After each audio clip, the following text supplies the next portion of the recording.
All right, next one says values and action stories. All right, values and action stories. As we know, values are the underlying drivers of behavior. Repeat after me. Values are the underlying drivers of behavior. So if we can, you don't have to keep repeating, but if we can keep changing someone, if we can influence what someone's values are, does that mean we can then influence their behavior? Yes. Yes. Everyone repeat after me. Yes. Yes. Yes, if we can change their values, we can influence their values in that moment, then we will influence their behavior because values are the underlying drivers of behavior, okay? Telling a story of a value in action captures and installs the deeper essence of that value than merely stating it. It means that, here's the way I think about this, all right? And please make a note in your sheet because it's not on here and I want you to have this down, all right? What are the values that will drive your prospects? What are the values that will drive the desired behavior of your prospects? What are the values that will drive the desired behavior of your prospects? If you were going to tell me one value right now that would drive the desired behavior of your prospects, meaning the behavior you want them to take, what could that value be? Yes? Courage. Courage. You know if your prospect feels or values courage, then they'll probably take the action you want them to take, which is probably go for it, right? And buy this thing. Good. What else? Yeah. Betting on themselves. Betting on themselves. Yes. Right? If they value betting on themselves, valuing themselves, investing in themselves, are they more or less likely to buy your product? More. Yes. Commitment.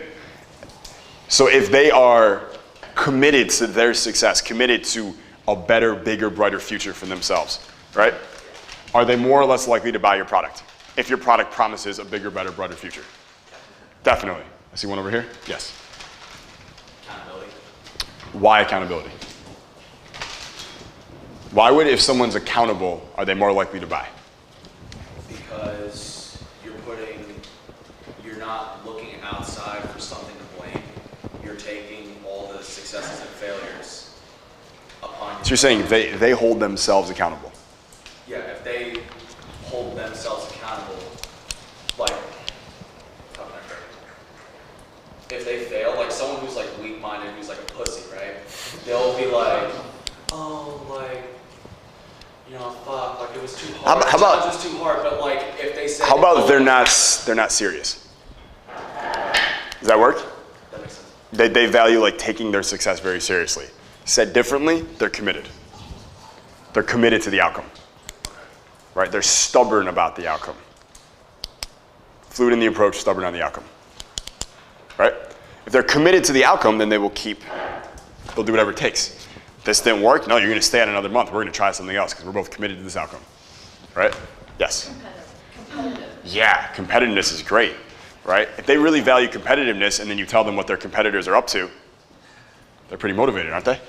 Yeah, that's a great one. We want them to be competitive or not apathetic. Right? Not checked out. So here's what we do. We make a list of these desired values. And then we have a story that drives each one home and persuades them to be thinking about that value when the call to action comes. Right? So let's say for me, right, values that I want my audience to have or to value, right? One would be bet on themselves. Why? Because they're more likely to buy, right? They see the value of investing in themselves. Every person in this room believes in betting on themselves, otherwise you wouldn't have been here. The simple fact that you bet on yourselves proves that you believe you can do it. Otherwise you wouldn't have come, you wouldn't have paid, you wouldn't have traveled, you wouldn't have done any of the things that you did do, right?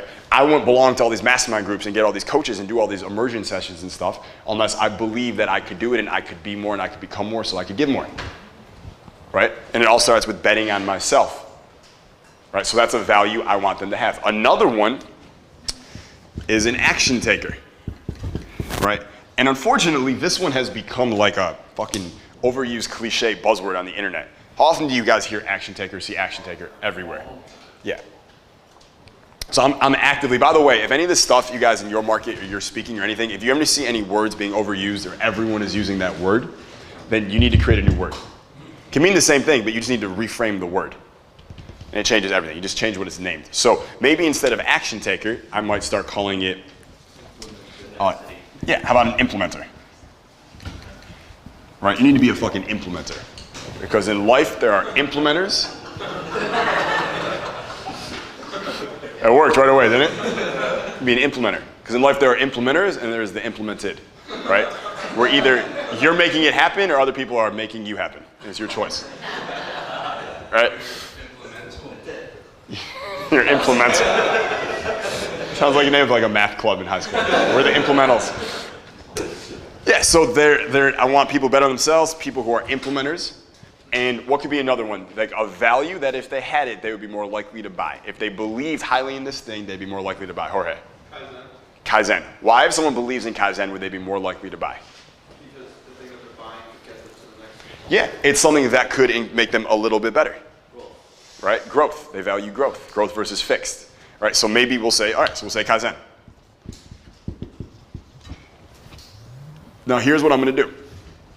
For each of these stories, for each of these values, I'm going to have at least, that says S1, S1, S1. I'm going to have at least one story that demonstrates this value in action. A story that shows where I lived by this value and I got this great result. Or this person lived by this value and got this great result. Or this person, they didn't live by this value and now they're dead. That's kind of the idea here. That's it, right? That's it. So I have stories. Here's what else I can do, especially if I'm front-facing. I have a brand on social media or videos or webinars or things like that. Not only can I have these stories ready to go in my Rolodex and tell them all the time, but I can also just, that says live these values for them to see. Right? So if I am at a bookstore, I can do a story about buying a book because I live by the Kaizen principle. So I'm a walking billboard for the values that I say they should have themselves. I'm going first and I'm showing it. Does that make sense? So we can do both, and you should do both. All right, so for instance, a bet on themselves story, right? That could be a story about a time where I joined Craig Ballantyne's mastermind when I was 20 years old, and it was $12,000 a year, and that was all the money that I had, right? And I did it because I was like, what the fuck else am I gonna do? Like, what is 12 grand gonna do for me? I may as well be broke, right? I sleep a little bit better at night because I know if something happens, no, that's fucking stupid, right? I don't want 12 grand in my bank account, I want 12 million in my bank account. Right? So I'm gonna take this 12 grand and I'm gonna make an investment with it, not on some fucking stock market where people are fucking lying crooks and I can't trust them, but I'm gonna do it in the person I believe in more than anyone else, that's myself. Right? So I'm gonna join this mastermind, I'm gonna get the coaching, I'm gonna turn decades into days, I'm gonna learn the strategies and lessons I need to, and I'm gonna fucking figure this shit out 10 years faster than I would have otherwise on my own. Right? I don't wanna be making 6 figures a month when I'm 30, I wanna be doing it when I'm fucking 20. Right? So I made that investment in myself and look at all these great things that happened. And if this is a really good story, then I tell you about how Craig was pitching me on this mastermind when I was 20, and my friend Bruno was next to me.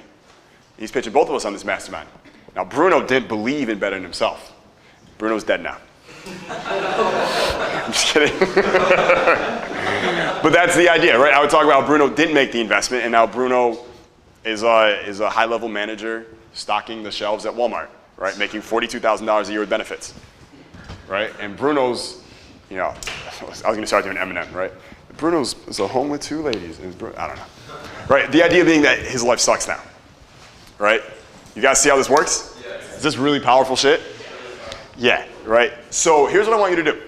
Pick a value, one value that you want your audience to have that will drive the behavior you want them to take.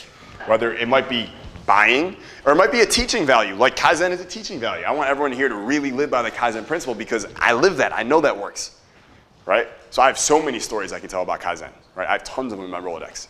So I just want you to pick one. Let's pick a buying story because we like money, because that's cool. So what is one value? It could be one of these. It could be bet on themselves. That could be fine. It could be commitment. It could be any of the other ones that we discussed.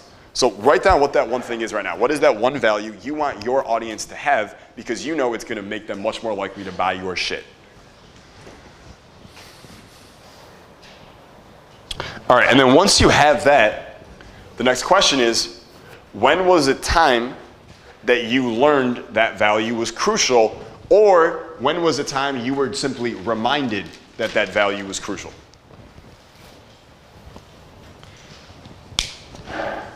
Right, when was the time you learned, you realized, fuck, betting on myself, that's everything, I have to do that. Or were you just reminded of how important that was? Maybe it was someone else's story, something someone else said.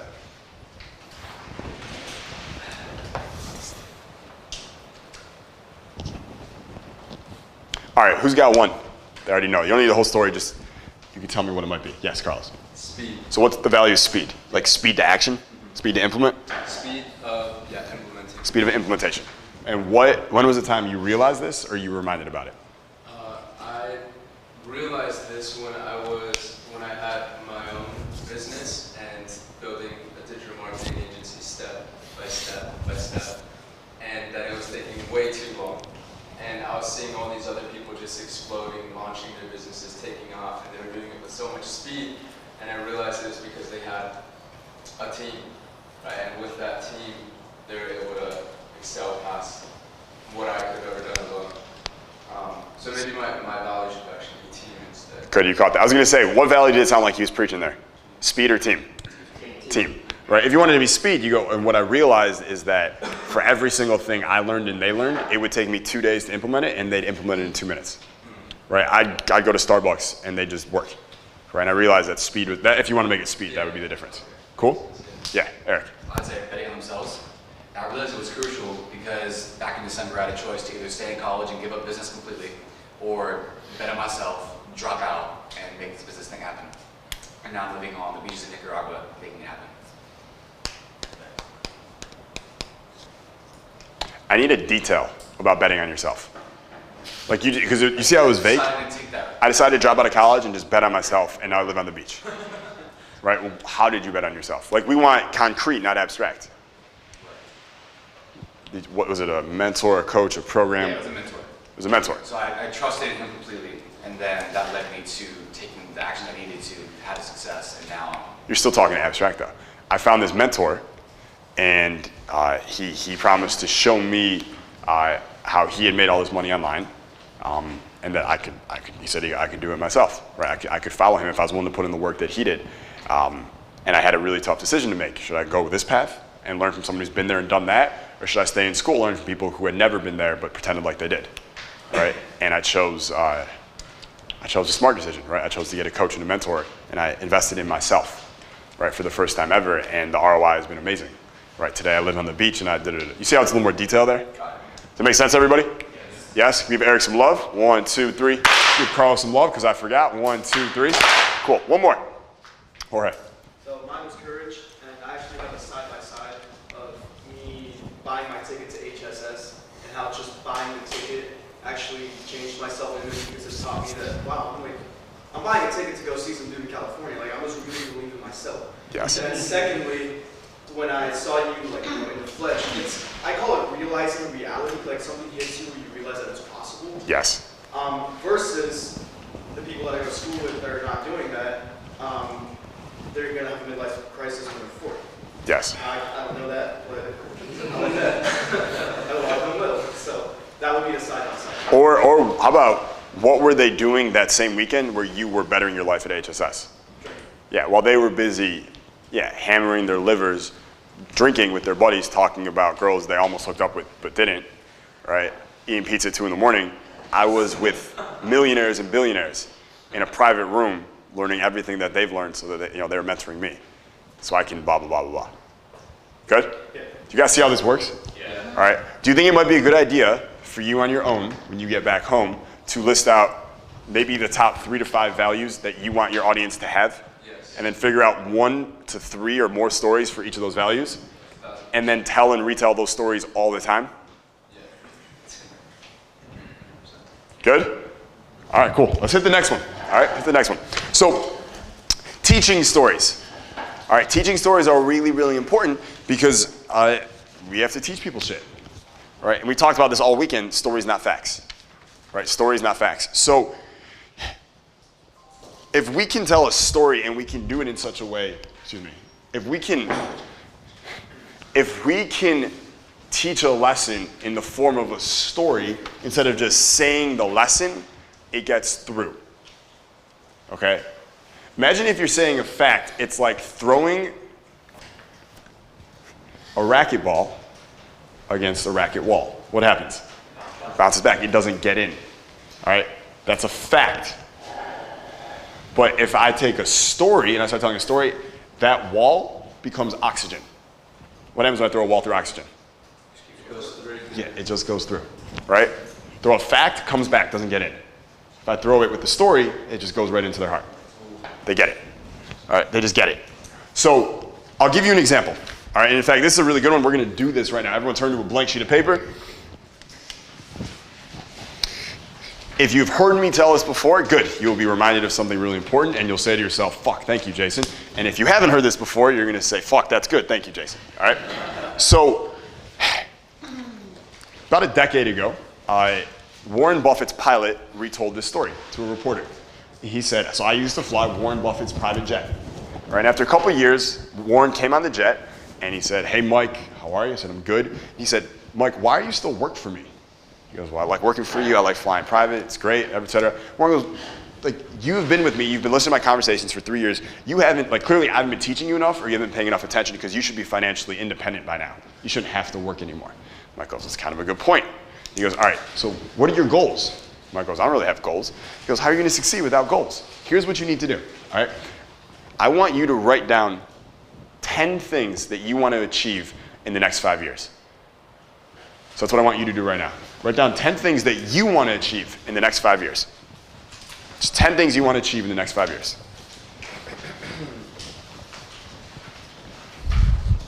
They can be financial, they can be personal, they can be relationship, they can be experiential, like places you'll go, things you'll experience, accomplishments you'll have.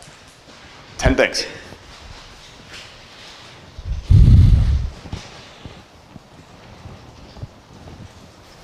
$60 more seconds. See how close you can get to 10.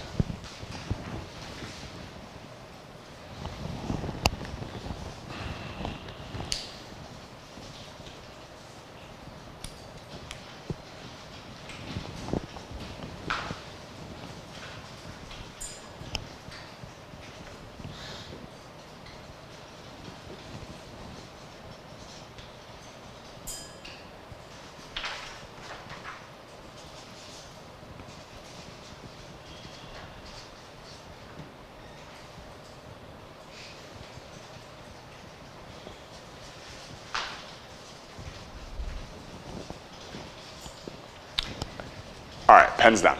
If you got close to 10, that's good. You're doing great.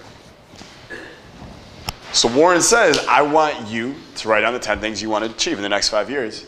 And next time I see you, you come back and you show me the list. Mike goes, okay. So we did what you just did. You wrote down the 10 things. Next time Warren sees him, he says, Mike, you got your list? Here it is. Warren goes, looks good. He goes, now, what are the 3 most important on this list? And I want you to circle those right now. Warren said, what are the 3 most important for you?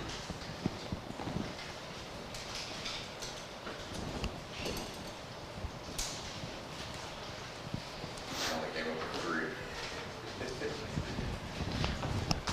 Clear. Yeah, what are the 3 most important for you?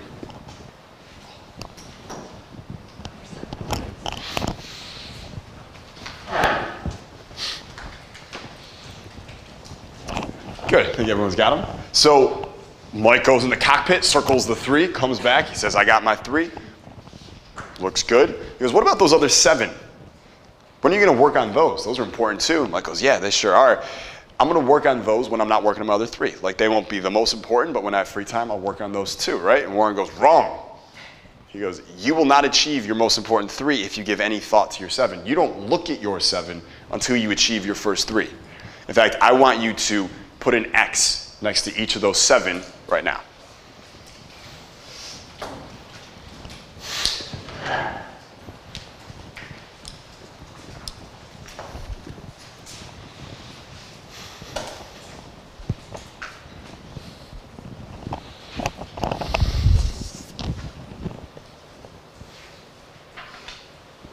So Mike does it, puts an X next to those 7. He goes, so this is what I need to do, Warren? Warren goes, yes. He says, most people have too many goals. That's why they don't achieve any of the ones that they want. The most successful people on the planet, they sacrifice and they prioritize. And there's the things that they want that are most important, and they put all their attention into it. He said, in my business, I focus all my attention on the most important investments. There's so many other things I could be doing. I know I have to say no to them. I have to focus on the big 1, 2, or 3.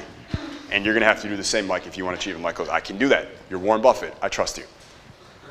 12 months later, Mike is financially independent. He's a millionaire, no longer flies Warren's private jets. It's pretty cool, right? What did you just learn about goal setting? Feed it back to me. What did you just learn about goal setting? Okay, what did you learn? What's that? Less is more. Celeste. Get really specific. Get really specific on what you want. Yes. Prioritize them. Prioritize them. What else? Focus. Having focus, right? Did everyone just learn how to do goal setting for themselves and goal setting exercises in a really, really powerful way? Yes or no? Yes. Did I have to teach you any of that? What did I just do? I told a story. That story is really, really good also because it has built-in involvement and interaction into the story. That's why it's like perfect. It's an unbelievable goal setting teaching. Like if any of you ever teach goal setting at any point, just copy that story. All right? Like I haven't found one better. So that's a teaching story. What if I come up here and I'd been like, all right, the 4 ways to set goals. Step 1, make a list of things you want to do. Step 2, pick out the most important. Step 3, put an X and forget about the things that aren't important. Step 4, focus on those first 3 completely. Think about the difference. One's like cold spinach, the other's like hot chocolate. All right? Hot chocolate's better. All right? Because we told it in a story. So, what you need to figure out when it comes to teaching stories is, well, first of all, I'll use the questions here. What's an important idea that's had a positive impact on your life? Right? What's an idea that's had a positive impact on your life? This is just my way of fishing to find out what might you be teaching. Said differently, what's a lesson you have to teach your audience? Write that down. What is a lesson you have to teach your audience?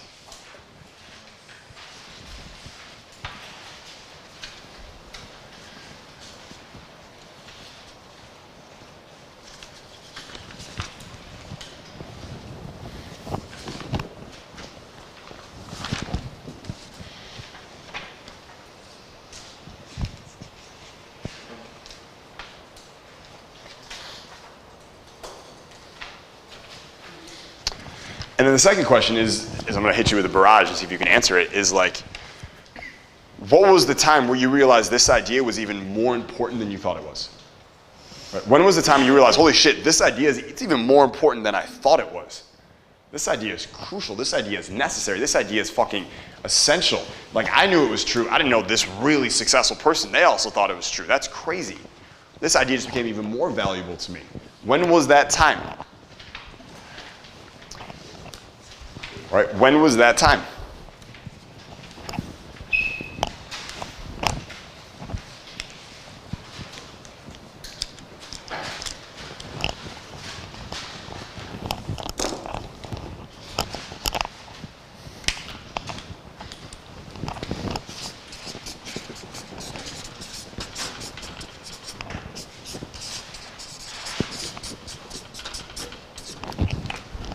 Who has one that they want to share? Yeah, Orly. So what was the idea? So the lesson I have, or The lesson. What is it? is being committed and decisive. Okay. And when I learned it was the time when Tai Lopez gave his metaphor. You need to stop chasing 2 rabbits because you're going to chase 2 rabbits and catch none. Is that how you're going to tell it? Yeah. Okay, good. Is that a good story? Does that story exemplify the idea? Why you have to be committed? No. What does that story exemplify? Focus on yourself. Yeah, focus and discipline on like one thing. Singularity of focus. So when did you first realize, like, holy shit, being committed is important? Was there a model you saw in life where you're like, wow, that person's committed and they keep succeeding? What is it about? When did you first realize they were that committed? What is it about what they do that makes you know, wow, like it's commitment that's driving their success? It would have to be, Or was there ever a time in the story you heard about someone who was ultra committed to something? Like more committed than you thought you could ever be to something yourself? it would have to be my friend Brian, because he's 18 years old right now, and he's already on his way to becoming a nurse in training. And it's because he stopped going out drinking, he just stayed committed to, his studies, doing stuff better than other people. And because of that, I realized that he's a lot younger than me, and he's already on his way to becoming a nurse, and that's when I realized that commitment is a big thing. That's huge, yeah. The story is going to be better if you act a little more animated about the fact that he's so much younger than you and he's further ahead than you. Because the audience will resonate with that emotion of like, fuck, this guy's younger than me, he's killing me. Right? Does that make sense? Yeah. Right? And then the other one is, it might be better to pick someone who's already achieved an outcome your audience wants to achieve and show them that story instead of your friend Brian, unless your audience all wants to be nurses. Okay. Right? So maybe like, I don't know, read the Everything Store about Jeff Bezos and pick some story in there about that shows how committed he is. And that could be your commitment story. Okay. It could be that simple. Okay? Yeah, Stanley. Okay, so the lesson I want to teach my audience is think big, be big, and dream big. Yep. So when was the time it was most crucial to me was when I set my goal, I don't know how many years ago, I wanted to make a six-figure income. And I achieved it in 5 years. I achieved six-figure income, and I thought that was the measure of success to have that six-figure income.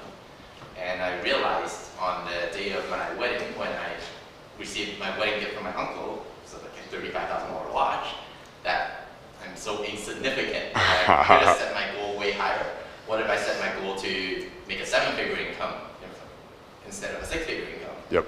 Right? So I figured that my goals that I set were way too small, and yeah, so that's the.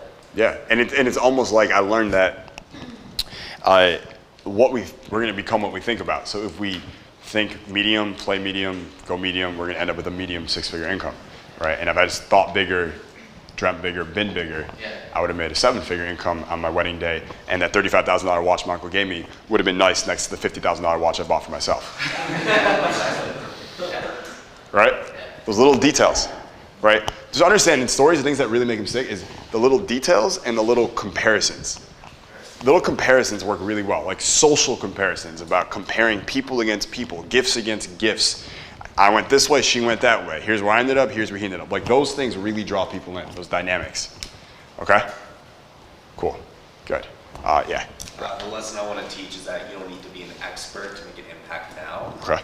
And the story is that in the program that I was in with my organization, that we're in an office with these expert lobbyists and all these issues about the Middle East, and that we were college grads that hardly knew anything. We had, and some of my people in my program would spend hours trying to study all this policy and reading bills, but instead I just knew enough to go out to the person I was meeting with and then sell them on why they should invest, and that I didn't need to have a PhD in foreign policy in order to get an investment. I just needed to know more than the person I'm sitting down with in order to do that. Yes. Does that work?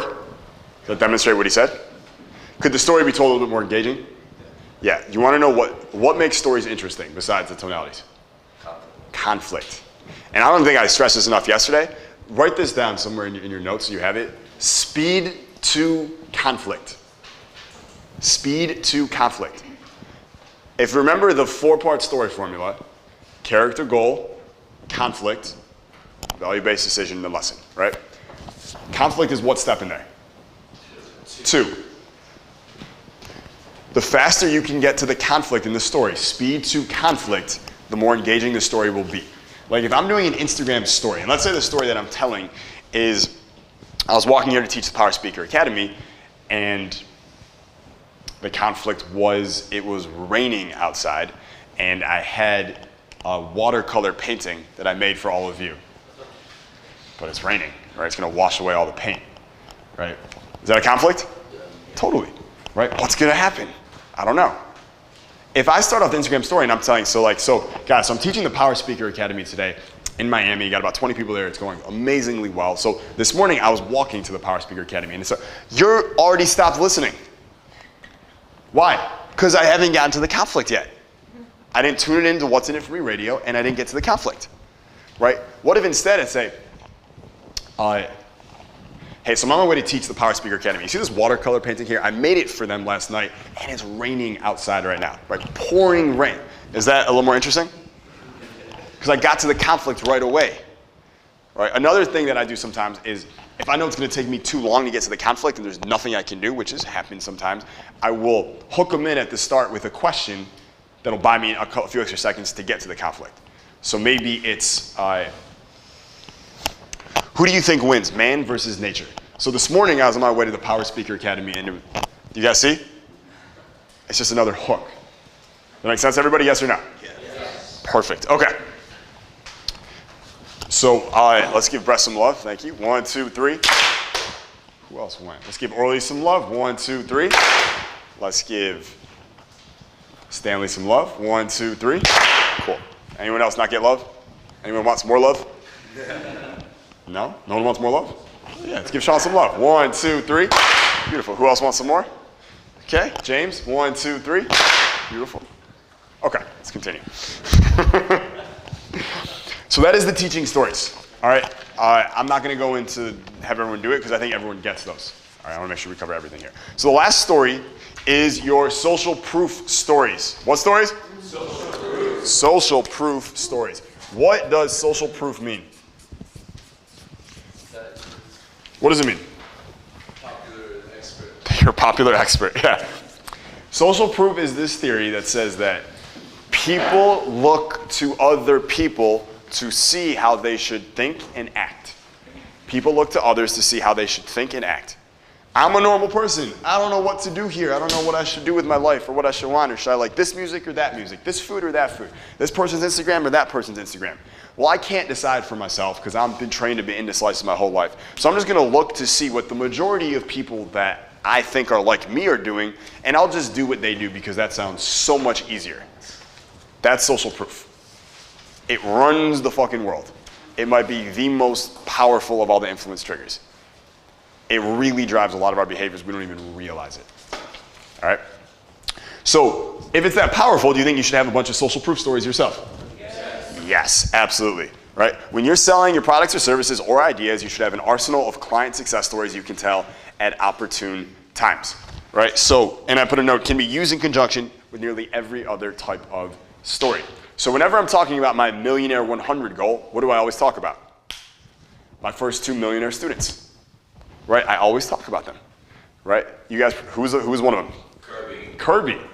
Good. You guys know it, right? 61-year-old man, Kirby Robbins. Right? I tell his story. Second one, Stephen Keith. Right? He runs a YouTube channel called The Trading Channel. That's right, The Trading Channel.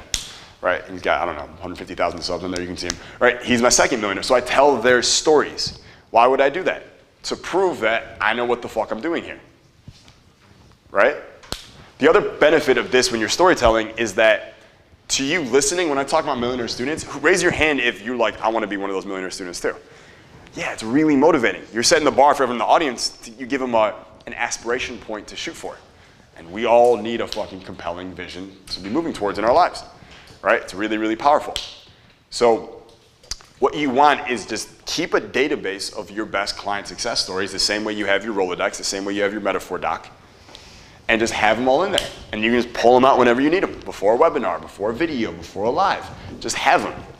Right? It's really good if you have like a personal brand type audience to have 2 or 3 or 4 or 5 who are your star students, and those are the ones you talk about all the time. Right? You don't need 100. If you have 3, you're set for life. You just keep talking about those 3. That's it. You sell fitness, right? You just need 3 before and afters that are great that you talk about a lot.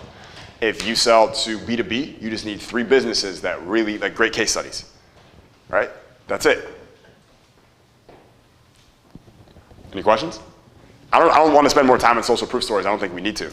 If there are any questions at all, or do you like, take 10 seconds and look over this idea and be like, what do you not get about it? Because I think it's pretty straightforward with all of the stuff we've covered about stories so far, I don't want to, I want to get to structure, truthfully. Everyone good? Wouldn't limiting it to just 3 almost like seem like, oh, this guy has He's only got 3. Yeah. No one thinks that. No, because people don't watch you as closely as you watch you. They like, your top 1%, one of your 1% audience who's just obsessed with you, they will recognize that you keep talking about the same 3. But to everyone else, no clue. I promise you, no clue. You can talk about others, and you should. Right? The way I talk about them now is I've created like a hierarchy of it. Like there's the millionaire students, and there's the 6-figure case studies, and I'll mention the 6-figure case studies only in the context that I'm really pushing them and hoping that one day soon they're going to end up being and moving up and becoming one of my millionaire students. Any other questions? Social proof. If you are clear on this, say nothing. If you're clever, say nothing. Okay, we got some clever people, some slow people. All right, cool. So those are these 6 stories. All right, those are the 5 principles of stories, right? We talked about this a lot yesterday. Attention. The goal is to influence, not to tell a perfect story. Conclusion engineering, right? She puts mustard on her eggs in the morning, right? Conclusion engineering. CARVAL. Who can tell me what CARVAL stands for? What's the C stand for? No conflict. What's the A stand for? Yes, 1 arrow, not 10. What's the R stand for? No relevancy. What's the B stand for? Not be boring. What's the L stand for? low status. No low status. You guys are good. That's pretty good, right? And then the Rolodex, right? So you have your big story Rolodex, story point, story point, story point. You pull it out whenever you want. Those are the stories you use, webinar, talk, live, etc. Right? You have your metaphor doc. We talked about that, right? And then you also have, like, the way I would recommend you do it is, shouldn't all these stories just be in your Rolodex? You don't need docs for all these, right?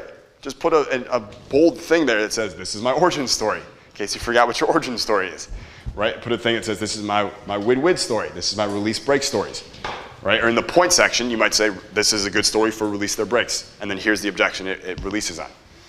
Makes sense, yes or no? Yes. Are you good looking, yes or no? Yes. You feel pretty good, yes or no? Yes. Beautiful.